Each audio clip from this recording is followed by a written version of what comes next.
So I've had a few questions. I might just quickly say something. Better get my glasses. Well, I can't see a thing. One thing to say, and I've had a few people come up to me and some people email me and say, I've got a silly question. No question is silly. If a philosopher tells you this is a silly question, that's bad. That means they're a bad philosopher. So just keep that idea in mind. No question is a silly question. Ask as many questions as you want at any point at all during the lecture, or send me an email. I try and respond to all emails, though my computer is changing today. I don't know. I hope they can fix it. So no question, you know, I've had lots of good questions outside of class, which are very good questions and relate to the course. The kind of atmosphere I'd like in the class is that you think of, I mean, even you as students, if you're not asking the question, you have to learn to be respectful of other people's questions. And that helps you learn, trust me. You know, it is very important to listen carefully to others, to your fellow students, to listen to the discussion in class, because that will help you learn better. The whole point of coming to class is that, you know, you gain much more out of this rather than listening to the lecture on Moodle or Mueller. So no question is a silly question, and I would really like all of you to have that attitude towards other people's questions as well, that you treat them with respect, listen carefully, and then try and think whether you can answer them. I always give you an opportunity, you know, to come in and defend the Buddhists or come in and defend the Hindus. So it's not just what I'm saying here that is useful. What is useful is also what other people are saying here. That's very important to take, you know, to take from a class. The second thing about, you know, references in the expository exercise, I think it's a good habit. You are second-year students now to put references.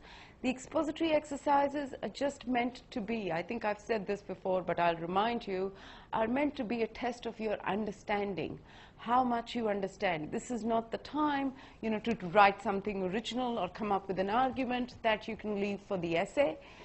Right now, the idea is to show your understanding. So I would say, yes, you know, if you use the study guide or if you use the handout, do reference it. But you can always, you know, reference it from the study guide. You don't need to go and find the original reading in the journal or whatever. For each of the readings, I've put the reference at the end. So just use that and say, reprinted in the Indian Philosophy Study Guide. It's just a good habit to get into. You know, otherwise you will get into trouble. And for the expository exercises, write in your own words as far as possible. As I said, this is a test of your understanding. A big quote, you know, that takes up 100 words is not a good idea, because I want to hear in your words, you know, how you've understood what's going on, right? So use references if you're using the study guide, but try and write in your own words as far as possible. Yeah? Any other? Yeah?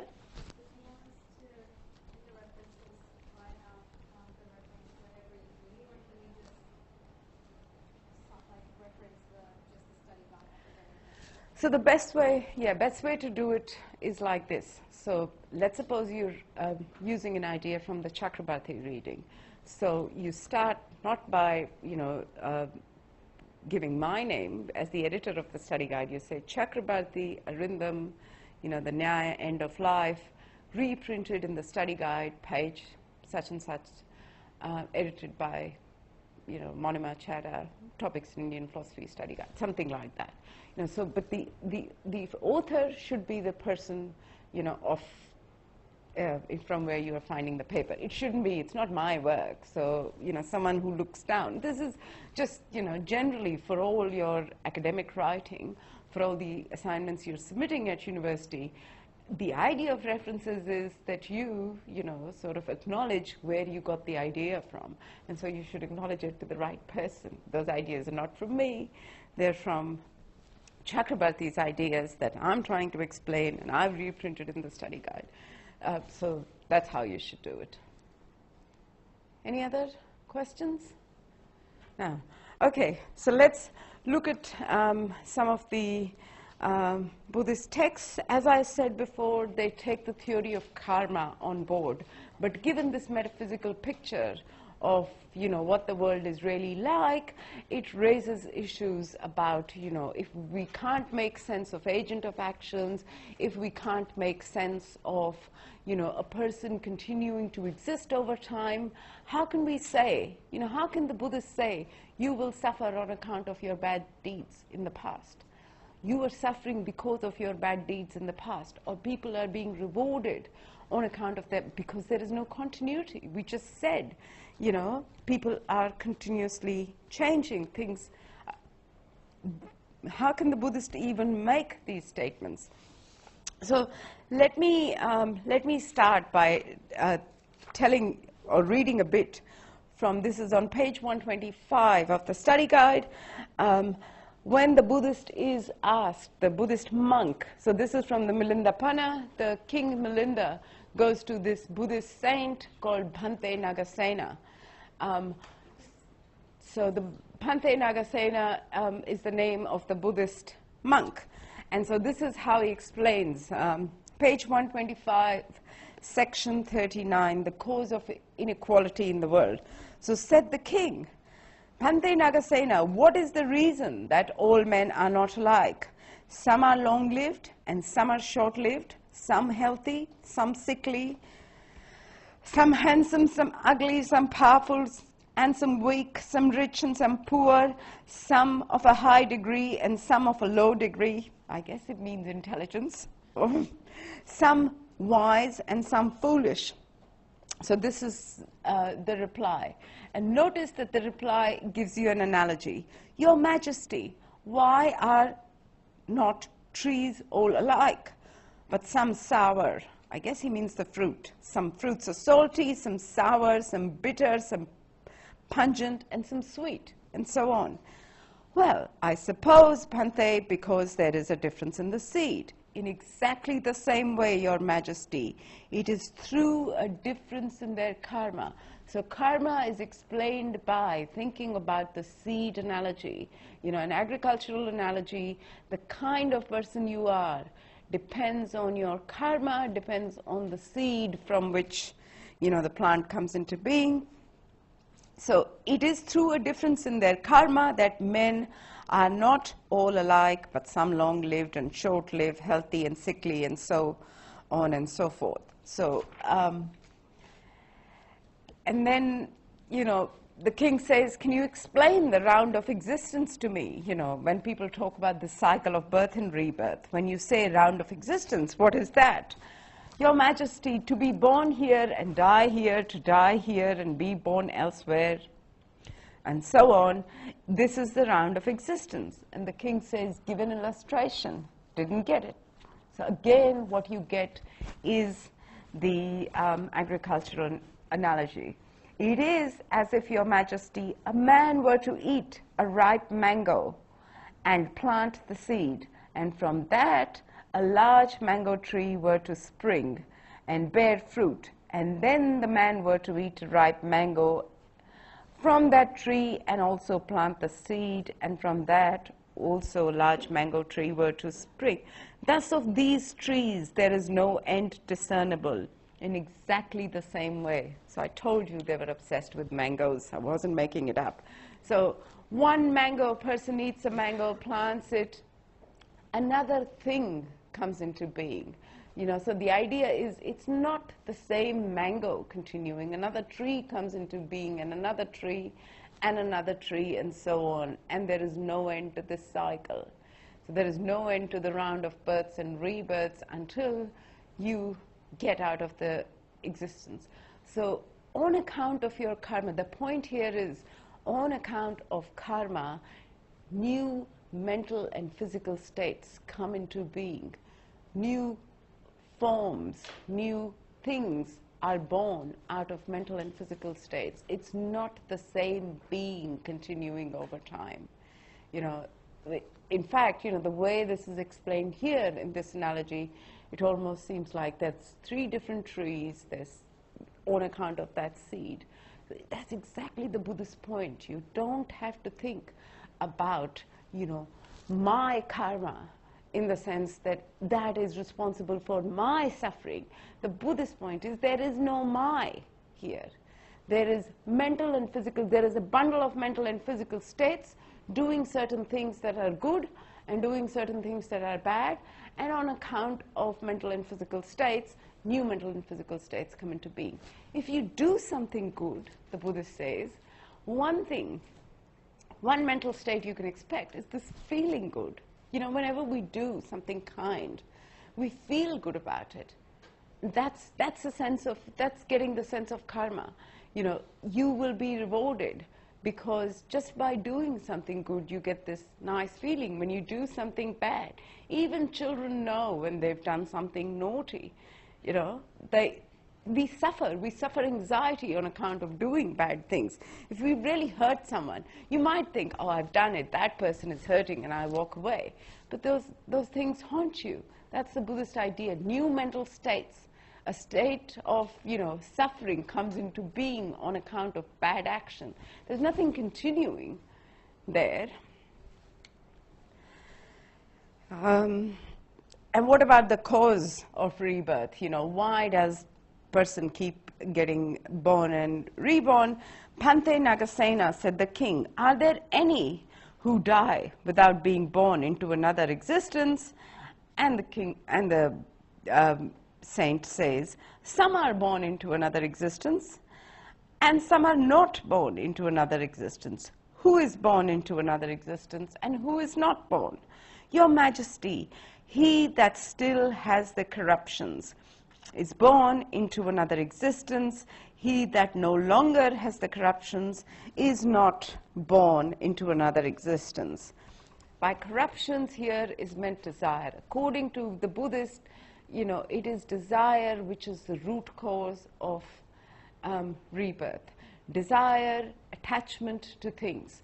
So someone who's gotten rid of desire, who's gotten rid of attachment, will not be reborn. And according to the Buddhists, the way to get, let me sort of link it up to the no-self and why that is the most important teaching. According to the Buddhists, the reason to get rid of, the way to get rid of all desires is to get rid of the self. Because if you take away the self, if you take away the person, there is no cause for desire. Right? The Buddhist is not saying get rid of the desire for X or the desire for Y. You can better not to desire the Gucci bag, but it's okay to desire, to give your friend a present. That's not the way the Buddhist is thinking about it. The Buddhist is saying you have to get rid of all corruptions. The only reason, the only way to get to nirvana, or the highest, which is very similar to moksha in the Hindu sense, is the idea that, we get rid of this notion of continuity. If we get rid of notion of continuity, we get rid of desire. That's coming back to the point that I was raising in the first half, and we'll have time to discuss it in detail. So of course the king is very interested in himself and says, or in the saint, and says, but will you be born into another existence? Well, Your Majesty, says if there shall be in me any attachment, I shall be reborn. Just because I'm a saint or, a follower doesn't mean that this is going to be my last existence. If there shall be in me no attachment, I shall not be born into another existence. Then the king goes on to ask, is this my last existence? How can I find out? Can I know if it's going to be my last existence? Does a man know when he's not to be born into another existence? Assuredly, Your Majesty. A man knows when he's not to be born into another existence. How does he know it? He knows it from the cessation of all cause, all reason for being born into another existence. So there is a sense that we have that there's no reason or there is no cause. And see how it's explained. So the king says, give an illustration. So here's the idea. It is as if Your Majesty, a householding farmer, were to plow and sow and fill his granary. So we are storing away for the future. And then were neither to plow nor sow, and were to use the grain previously stored up. So using up, all the karma that we have, or give it away, or to do with it however else it might suit him. Your Majesty, would this householding farmer know that his granary would not become filled again? So if you give up the farming and start using the grain or giving it away, of course, the granary won't fill up. How would he know it? He would know it from the cessation of all cause, all reason for filling up the granary. In exactly the same way, a man knows when he's not. When you stop desiring things for your future self, again, it is bound up with the doctrine of no self.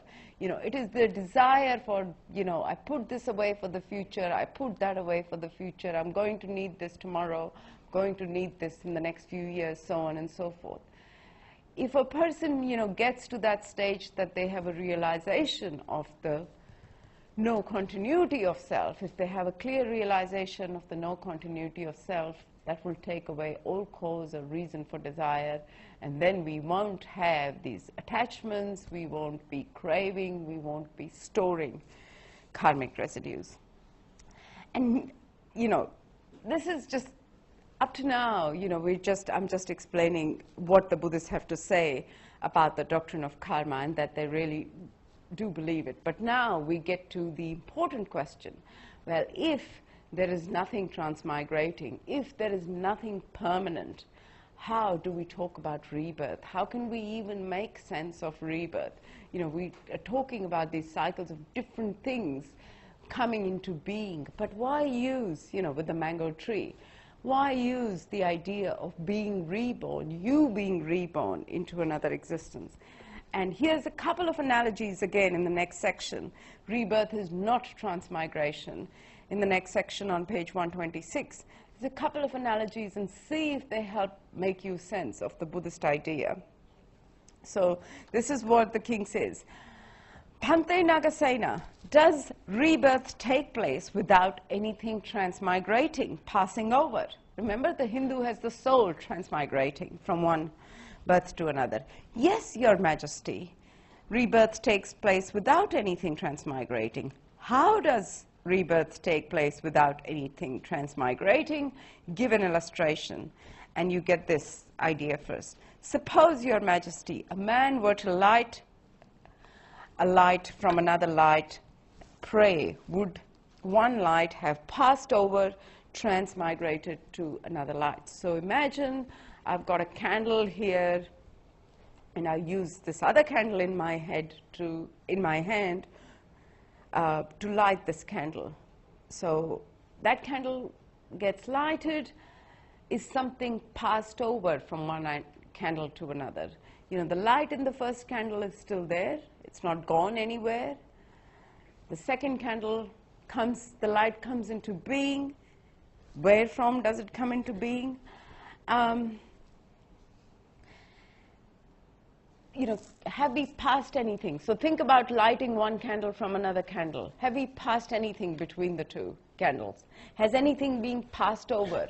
Anything physical, anything mental being passed over? That's just a physical analogy.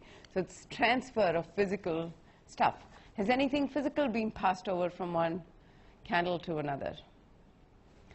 Let me read you the second idea, and then this is, physical and mental states together, and then you might tell me whether you think it's useful. The candle analogy or the light analogy doesn't quite work for the king. So give another illustration, says the king. Do you remember, Your Majesty, this is the second one, do you remember, Your Majesty, having learnt when you were a boy some verse or other from your professor of poetry? Yes, Bhante. Pray, Your Majesty, did the verse pass over, transmigrate to you from your teacher? No, Bhante. In exactly the same way, Your Majesty, does rebirth take place without anything transmigrating? So the idea is transfer of information or transfer of knowledge. Think exactly about a classroom situation where you are learning something, right? I am saying things, you are learning something. Anything passed over? Have I lost anything? Have you gained anything? You know, any physical stuff, any mental stuff? Any mental stuff, you know, any mental states that are caused in you on account of what I'm saying are also affected by your previous causal states. You know, it also depends on how much attention you're paying to what I'm saying. I mean, back in those times, that this had this idea, when there is information transfer, there is nothing substantial that is passed over. Information can be transferred without me giving anything substantial to any of you. I've not lost a thing, you've not gained a thing, but there's been a knowledge transfer. That's exactly the idea. You know, think about rebirth working like that. Nothing substantial needs to be reborn. It is on account of these noises that new mental states arise in these other bundles. That's about it. You know, why do we need to say that something carries this stuff over? You just learn something new. A new thought arises in your head on account of the noises made by monomer. Make sense? Is that the case, like with these examples, it seems like two, they can both still exist within the same kind of universe or something, like, you know, like if you're using the professor to explain rebirth or the candle, it means the two physical things that still exist, like the thing that created and the thing that is created can still exist within its materiality. Yeah. How does that like work? Yeah, excellent idea. You know, the question here is, you know, this is an analogy, but it's not a perfect analogy because, you know, you get the worry that nothing is passed over, but then, and they both, you know, kind of continue to exist. So if we're using this analogy, I mean, notice that rebirth and transmigration are ideas that are used to explain the doctrine of karma, used to explain, you know, how it is that you're accountable for your past actions. So if you use this knowledge analogy of being passed over, nothing substantial being passed over, well, my mental states and have caused mental states in you. You know, my mental and physical states, I'm making these noises on account of mental states. So my mental and physical states together have affected your mental and causal state, mental and physical states, you know, maybe even agitated some of you inside or excited some of you inside, so some physical excitement as well. Whose karma is it then? You know, because that's what we really want. The work that is being done here is, and that's coming back to, you know, your question of free will. If causal states, if, you know, if mental and physical states are causing other mental and physical states in this impersonal universe, the Buddhist picture actually becomes quite complicated. The Buddhists have to, you know, cannot talk about individual karma, you know, in some sense, because, and, you know, it's the Hindus have a problem with that. For the Buddhists, it really shouldn't be a problem. One way of understanding the Buddhist metaphysics, you know, here's an analogy or an expression that I use. I mean, one way of understanding Buddhist philosophy is it breaks the barriers between individuals, right? We think there is this special monomer bundle that exists over time, and then there's a Lucas bundle, and then there is Ross bundle, and then there is, you know, other bundles. But one of the ideas of the Buddhist, the central idea is you break the barriers between selves, and you think, you know, all these bundles are causally interacting, and so if you do that, you loosen up the boundaries, and then karma is going to flow everywhere as well in the Buddhist universe. So in a sense, the Buddhists will say, you know, you are not totally determined by your past deeds, because you have causal effects from other beings as well, but you are, you know, kind of responsible because you have more intimate connections. Again, you come back to that. Sure, you're affected by other beings. So individual karma, you know, all karma being strictly individual karma, that idea will have to be given up. That idea will have to be given. And notice, you know, it's not such a bad idea. Think about this example. You know, if someone is in court and they have, you know, committed a crime, and then the defense lawyer comes up with this explanation, you know, that they had a very bad childhood. They were traumatized by being, you know, abused psychologically or sexually, or, you know, all that. The kinds of influences that being has had does change our assessment about how responsible they are for their deeds, aren't they? That changes the assessment. You know, if someone say, why is this considered a good defense? Why do you, you know, we tend to sort of think not so badly of that individual who's suffered all this abuse as a child? Their upbringing, you know, hasn't been as good as it could be, and you know, they've suffered, and because of this trauma, they've become the kind of beings. They're not responsible. As a little child, they're not responsible. Other people are. So, I mean, this is something that we recognize. That's all the Buddhist says. The Buddhist is not saying you take away all responsibility and all, you know, individual karma. It's not just this collection of karmic residues around, floating around. The Buddhist is just saying the way we are shaped, the way our mental and physical states are shaped by other causal influences around us. And there is no denying to that.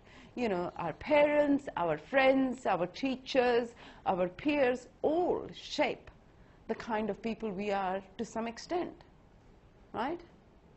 And of course, what we do, we can't just say, you know, I'm not responsible. We can't put all responsibility to the rest of the world. But there is some responsibility, you know, some sharing of responsibility. So I put this idea in the handout at the very end as moral communitarianism. You know, we are not isolated individuals in a moral community.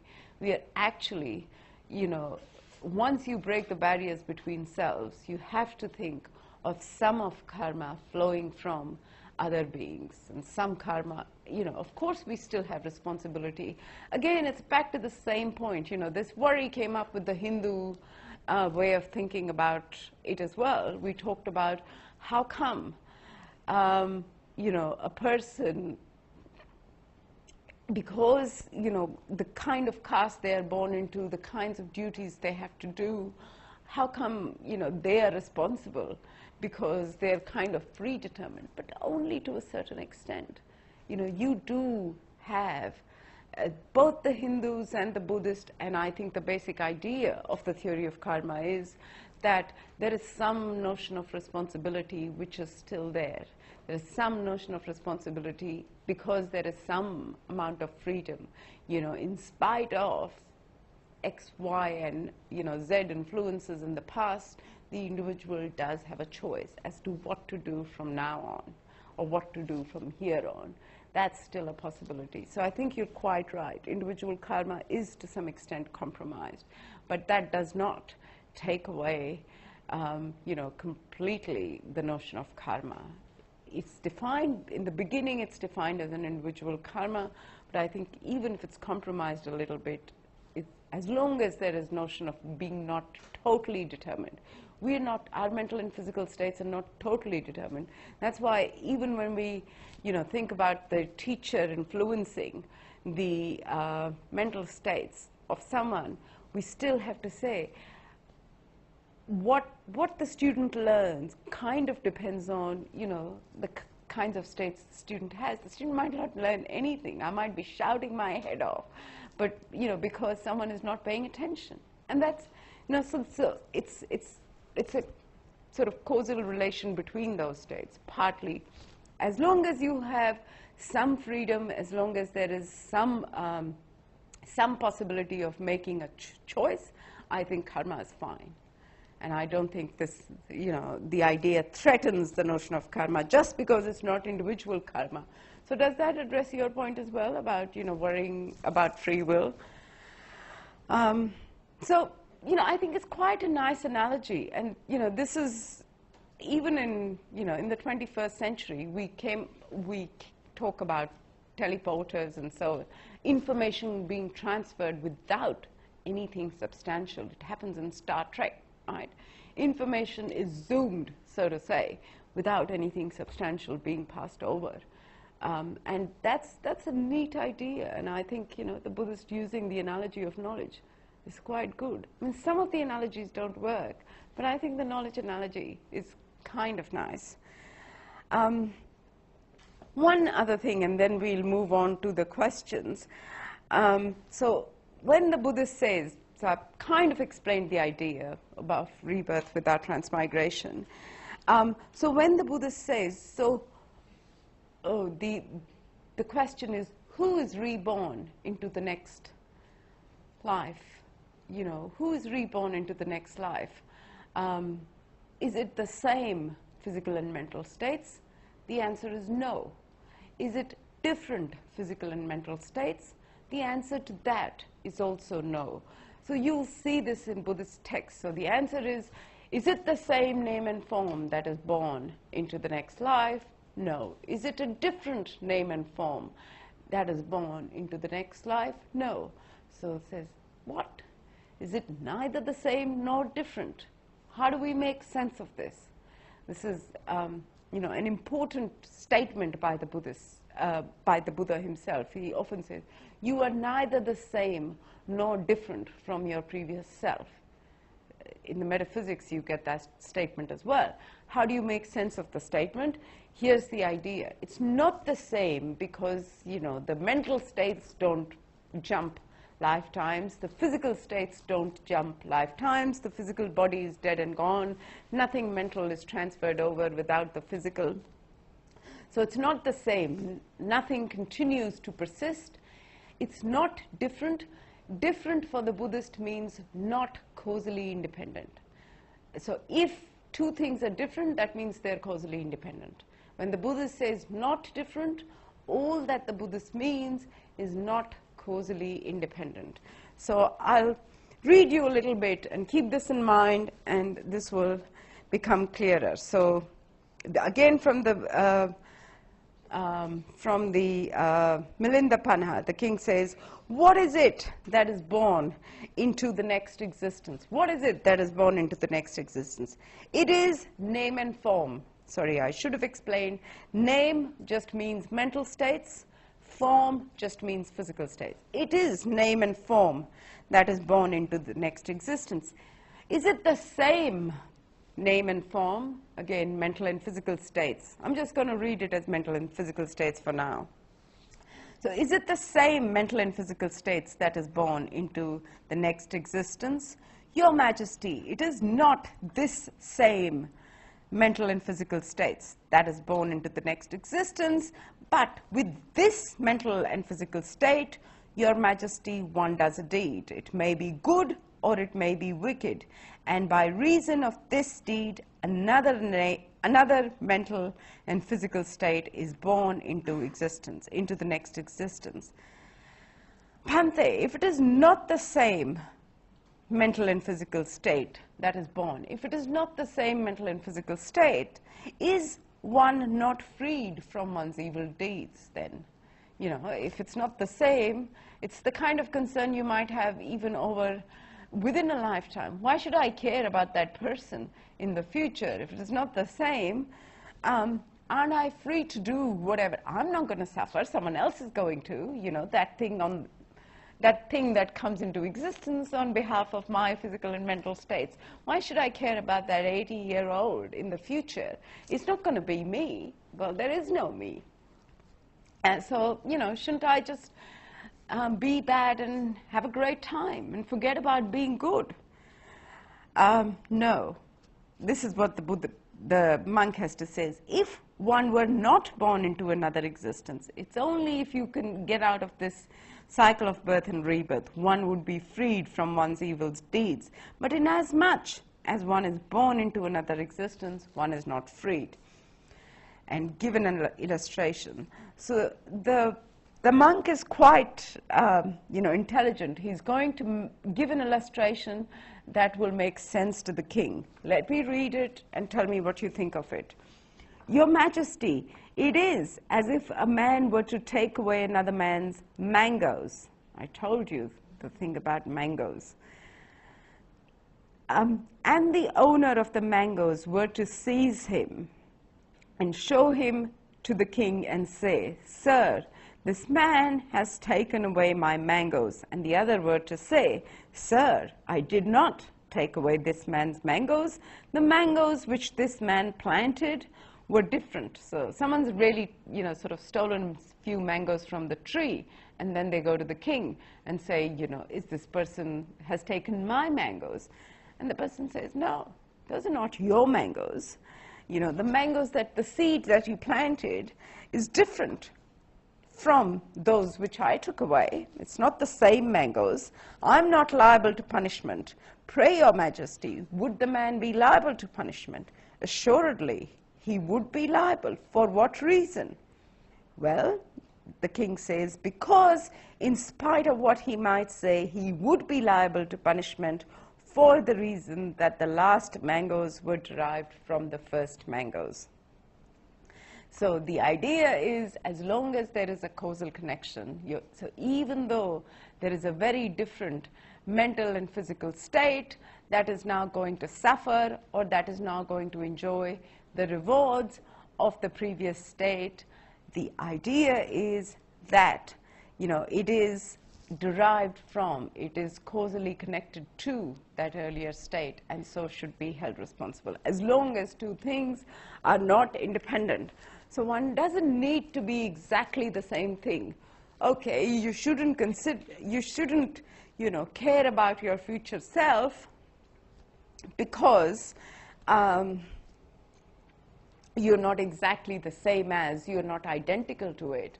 But the kinds of mental states and physical states that you will have in the future are dependent on the kinds of mental and physical states you have now. I mean, that's why you get all those horrible photos on cigarette packets, That's what you're going to do to your lungs. That's how your lungs will evolve if you smoke. Or, that's what will happen to your mouth. Horrible images that you see on cigarette packets these days. But that's exactly the idea. Behind all this, that the kind of actions you do right now is going to make, this bundle of physical and mental states evolve in a certain way. The more you don't look after, you don't do good things, the more suffering you will cause the future bundle of mental and physical states. Yeah.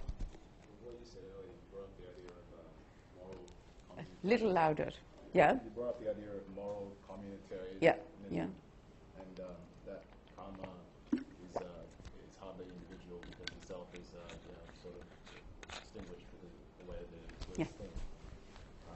But from what you're saying now, if there's a causal connection, this karmic debt is borne by the individual. So that's very conflicting. Yeah. And I just wanted to resolve that. Sure. I think, even when I said it earlier, I think the idea is that, it's a combination of two. No man is an island. You're not completely, you can't completely determine your own physical and mental states. Let's just think about physical states. And, let's just stick with the smoking example. If you were walking in the streets of Delhi, the pollution is so bad. The pollution is so bad on the streets of Delhi. If you look at images, you're breathing in a lot of bad air, and that is affecting your lungs. It's got nothing to do with, kind of what you are doing to yourself. So karma is not in that sense, no man is a complete island and completely, just taking care of their own karma. You're going to be affected by the mental and physical states of other beings around you, or the physical states of the traffic or the buses or whatever is going around you. But at the same time, there is some room for you to take care of your future. I mean, you could be in Delhi, plus you could be a smoker, right? And that's going to make your states worse. And that's the kind of, as long as you have the choice, even if you're in Delhi to smoke or not to smoke, or even if you're in Delhi to, join a movement for improving the environment. You have these choices, and so far you have these choices. You can't go to court like the king says in there. Of course he's responsible because it's on account of the mangoes that, they were derived from the earlier. So you can't, if I'm in court and I just say, no, I'm a Buddhist, there are all these influences around me. You can't really charge me. I didn't do anything. This is all because of the environment. That's not going to wash, and that's not the Buddhist view. The Buddhist just does want the notion of moral responsibility, but it wants to balance the notion of moral responsibility with the idea of some collective responsibility as well, because we are not really islands anymore, according to the Buddhist idea. There is, there's in fact the very same kind of connection. I think this is an important point. The kind of connection I have to my future self, the kind of connection I have to my past self, these are causal connections, the very same kind of connection I have to other beings around me. That's why, in the Buddhist story, it makes sense to at least reduce self-interest and be compassionate. Because what's the ground of self-interest? It's, it's the kind of relation I will have to that future being. That's why I want to provide for them. But that's the kind of relation you have to other beings around you. Shouldn't you be thinking? That's the basic Buddhist point. I mean, I'm trying to defend the Buddhists, but let me be honest. One can talk about it and intuitively make sense of the idea, but there is a tension there between these two. There is a tension there. We can make sense of it, and I think our legal system and the way, over and above the legal system, the way we think about moral responsibility, we think about, the influences on a person have some role to play in the kind of being that they turn out to be. I think our notions of moral responsibility and legal responsibility make room for this, how those states, how this person grew up, how this person, what kind of influences they've had. Someone who spent, a bit of time in prison, they might have had very bad influences, for a very little crime when they were young. We all know about all convicts that, arrived in Australia for having stolen a loaf of bread, right? And that changed the kind of being they were. I mean, some of them turned out to be very good, very well, and some of them not so well. But those things need to be taken into account when we are, assigning moral responsibility as to what led to this. Not completely determined it, but what led to this. But I think, you're quite right, and I think people are quite right in picking up this tension. I think there's a genuine tension in here. But I think the Buddhist has ways of resolving it. Might not be totally satisfactory, but I think, we get somewhere close to it. Oh dear, I have a lot to cover. So I think, this last point about how do we make sense about the notion of nibbana or nirvana, moksha, the highest, is called nibbana or nirvana in the Buddhist scriptures. How do we make sense of it? for the Hindus at least, you know, when they try and say the soul is free, you know, you're not reborn, that just means the body and mental states don't come into being with the soul. At least there's something there. If the Buddhist, if all there is mental and physical states, you know, if that's all there is, and that's not reborn, what, you know, why is nirvana the highest? Why is nirvana, you know, the highest goal that one should aim for? Anything you can say on behalf of the Buddhists? You know, if, you know, nirvana in this sense, or the highest aim in one's life, is to get, not to be reborn again. But that's a bit of nothingness, really, because then there'll be no mental and physical states caused by this bundle anymore. So stop existing is meant to be the highest aim. How could that be a good thing? Yeah? Because there's no suffering. Very good. That's exactly the answer. And also the contradictory to the whole everything is always changing, because that's a state of not changing because you're not suffering. You're not suffering. Well, there is no you. That's a state of you know, being not there anymore. You stop existing because you're not causing anything. But I think that's exactly what they would say to this, that's worth aiming for, because think back to the first noble truth. Existence is bound up with suffering. So not existing is something worth pursuing. Mad as they might be, that's the Indian idea. There's something good about getting off this cycle of birth and rebirth. So I'll say something about the little questions, and next time we'll start from talking about the differences, you know, just differences between the Hindu and the similarities with the Hindu account, and then say something more. I've said some of these things already in the lecture today. But just before we go, we've got 4 more minutes, I just want you to think about each of the questions I have. If there are no persons, who's the agent of the karma? I think we've answered it. Mental and physical states and causal relation. Who is the experiencer of the fruits of actions, future mental and physical states? If nothing continues to exist over time, how do the Buddhists ensure that the agent of the original deed is the same? Well, the Buddhist doesn't want to say that the agent is the same as, because nothing is the same as the experiencer, but the agent is derived from, causally connected to, has an intimate causal connection from that earlier being. You might ask, you know, how are karmic residues stored before fruition? What happens between lifetimes? You know, what do the Buddhists have to say about being reborn? Does one get reborn instantly? And it's all right to think about, you know, one lifetime, and this is, you know, where I will end. It's all right to think about one lifetime, and what I've been saying has been making sense to you because you're thinking causal relations can make sense because there's spatiotemporal continuity. You know, my previous states determine my next state and my next state and my next state and so on. So even though there's something that is always changing, you know, there is at least continuity in space and time.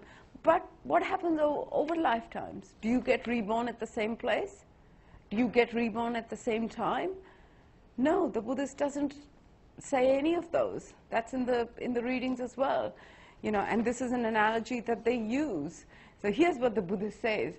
So after death, you know, it's like nothing continues to be the same, but it's like consciousness, they say, is hanging over a ditch and waiting for, you know, on the other side. So you leave, this is just an analogy, you leave, you know, this world and you hang over a ditch unless there is the right kind of combination of mental and physical states which fit in with your karma. It's not you that's going there in any sense. It's on account of your karma. Some mental and physical states get determined in the next lifetime. But how do we make sense of, you know, where are the karmic residues? Nothing is passed over. Nothing substantial is passed over. Think about the knowledge analogy again. So there's lots of intriguing things in the Buddhist idea as well, especially when it comes to rebirth.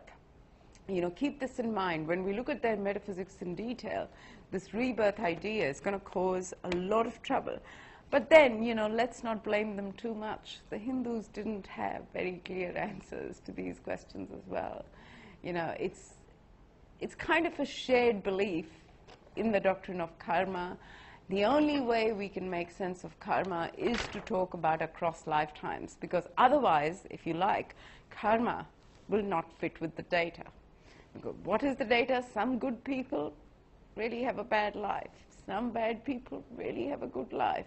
You know, karma is not going to fit the data, if you like. The only way the Hindus can make the karma theory fit the data is by talking across lifetimes. And the minute they start talking about across lifetimes, they get into trouble. The Charvaks, the materialists, don't talk across lifetimes. That's what we'll look at next time. But we'll talk a little bit more about the Buddhist stuff that I haven't quite gotten around to today. And then we'll move on to the Charvaks. So this is a problem, you know, it's like no one can avoid. But that doesn't mean it's not a problem for these Buddhists. Thank you.